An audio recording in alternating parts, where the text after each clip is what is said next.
Je voudrais au préalable vous dire que la proposition de reformulation des dispositions de l'article 32 par l'honorable député Maître Djibril Wal n'appelle de notre part aucune objection. Donc nous pouvons donc prendre cette nouvelle rédaction comme étant celle que nous approuvons. Je voudrais par ailleurs vous dire, mesdames, messieurs les honorables députés, que c'est toujours un plaisir de venir devant vous.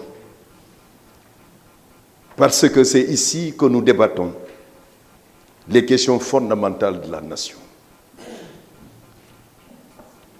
Vous êtes et vous avez la sagesse d'en tirer les conséquences en votant les lois qui vous sont proposées, de les amender et surtout de les conformer au cadre des préoccupations du peuple sénégalais.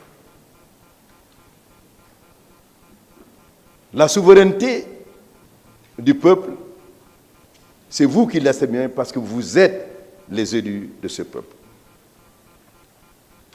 C'est pourquoi j'ai plaisir toujours à échanger avec vous.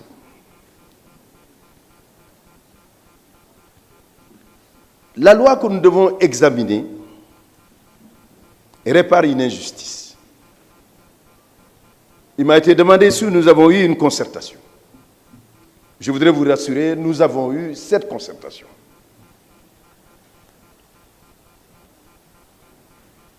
Monsieur le Président du groupe parlementaire, l'honorable Diakhaté est revenu sur les péripéties. Je pense que si nous en sommes arrivés là, les échanges ont été fructueux.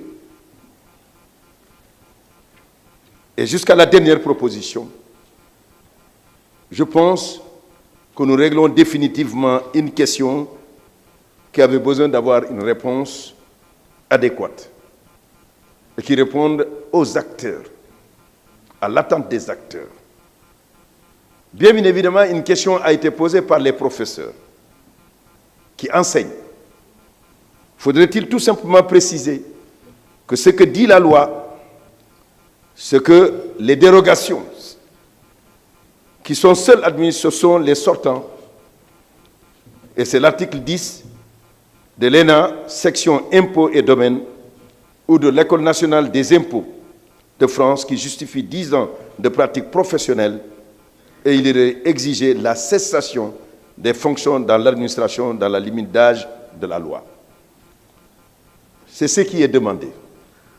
Et c'est ce qui est là, cela me paraît être conforme avec ce qui se passe aussi dans la pratique ailleurs.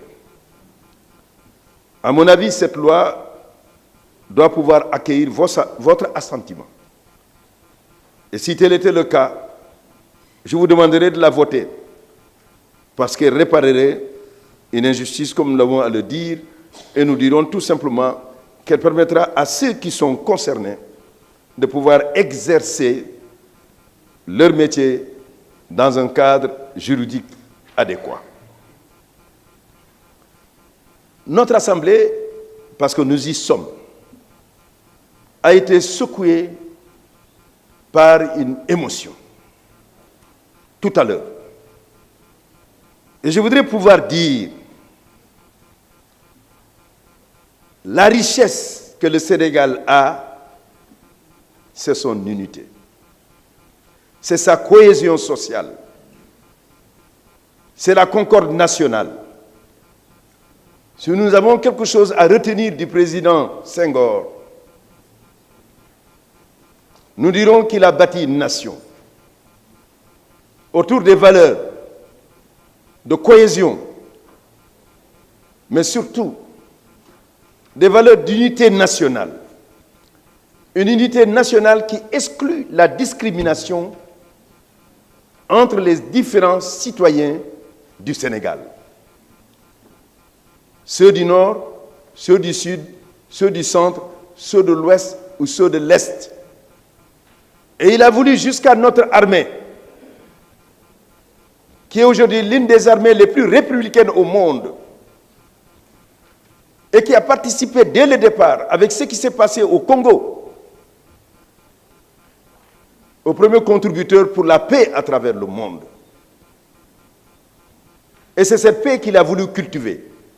Et cette paix n'est possible que lorsque les Sénégalais sont considérés de la même façon, sans aucune discrimination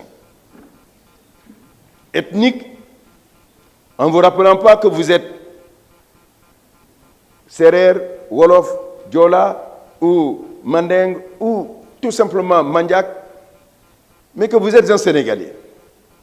Discrimination que parce que vous seriez Mouride, vous seriez Tidjane ou Laen, ou vous seriez alors Khadr. Et c'est ce qui explique que vous êtes chrétien. Nous avons vu ici des familles où il y avait des chrétiens qui étaient, Monseigneur, je voudrais que Dieu lui accorde la paix éternelle, Monseigneur Tchandoum, dont le frère aussi était imam.